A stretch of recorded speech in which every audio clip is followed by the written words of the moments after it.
کالا دیو درد کے مارے کرا رہا تھا اور اپنی ٹانگ پکڑے ہوئے روتا جا رہا تھا۔ شہناز پری نے اسے تسلی دینے کی کوشش کی۔ کالا دیو بگڑی آواز میں بولا، شہناز پری میری ٹانگ ٹوٹ گئی ہے، اب میں کیسے چلوں گا؟ میں نے بہت لوگوں کا دل دکھایا ہے اور آج مجھے اس کا نتیجہ بھگتنا پڑا۔ وہ شہناز پری نے اسے دلاسا دیا اور اس کے کمرے میں لے آئی۔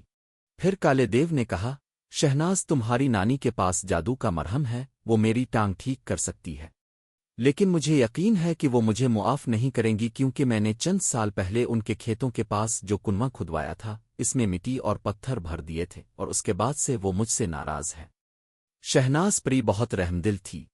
وہ جانتی تھی کہ کالا دیو نے ان کے ساتھ بہت برا سلوک کیا تھا، مگر اس کی تکلیف دیکھ کر اسے ہمدردی محسوس ہو رہی تھی۔ اس نے فیصلہ کیا کہ وہ اپنی نانی سے جادو کا مرہم لے کر کالے دیو کا علاج کرے گی۔ شہناز پری اپنی نانی کے پاس پہنچی جو بہت کمزور ہو چکی تھیں۔ نانی اماں نے اسے دیکھ کر خوشی کا اظہار کیا اور پوچھا کہ وہ کیوں آئی ہے۔ شہناز پری نے نانی اماں کو ساری بات بتائی اور کہا کہ کالا دیو نے اس کی ماں کا قرضہ نہ دینے کی وجہ سے اسے اپنے گھر لے آیا تھا اور اب اس کی ٹانگ ٹوٹ گئی ہے۔ وہ اپنی غلطیوں کا احساس کر رہا ہے اور بہت تکلیف میں ہے۔ نانی اماں نے کہا، بیٹی، میں تمہارے رویے سے بہت خوش ہوں۔ اگرچہ وہ دیو بہت برا ہے اور اس نے تمہیں اور تمہاری ماں کو تکلیف دی ہے، پھر بھی تم نے اس کی مدد کرنا چاہا، یہ بہت بڑی بات ہے۔ پھر نانی اماں نے ایک پرانی سی صندوقچی سے جادو کا مرہم نکالا اور شہناز پری کو دے دیا۔ اگر میں جوان ہوتی تو میں تمہارے ساتھ چل کر اس کا علاج کرتی، لیکن اب تم ہی جاؤ اور اس مرہم کو اس کی ٹانگ پر لگاؤ۔ شہناز پری مرہم لے کر واپس کالے دیو کے گھر پہنچی۔ اس نے کالا دیو کو جگایا اور کہا، میں جادو کا مرہم لے آئی ہوں۔ کالا دیو خوشی سے اچھل پڑا۔ شہناز پری نے اس کی ٹانگ پر مرہم لگایا اور چند لمحوں میں ہی اس کا درد غائب ہو گیا۔ کالا دیو پھر سے چلنے پھرنے کے قابل ہو گیا۔ کالا دیو نے اپنی ساری غلطیوں کا احساس کیا اور عذرا پری سے معافی مانگی۔ اس نے عذرا پری کا قرض بھی معاف کر دیا اور اسے اشرفیوں کی ایک تھیلی بھی دی۔ اس کے علاوہ اس نے عذرا پری کو اپنی بہن بنا لیا اور ان دونوں کو اپنے گھر میں لے آیا۔ اب عذرا پری اور شہناز پری کی زندگی دوبارہ خوشحال ہو گئی تھی۔ کالا دیو جو پہلے بہت غرور سے بھرا ہوا تھا، اب ایک شریف شخص بن چکا تھا۔ وہ تینوں ہنسی خوشی زندگی گزارنے لگے اور ہر کوئی یہ سوچتا کہ شہناز پری کی ایک نیکی نے کالا دیو کی زندگی بدل دی۔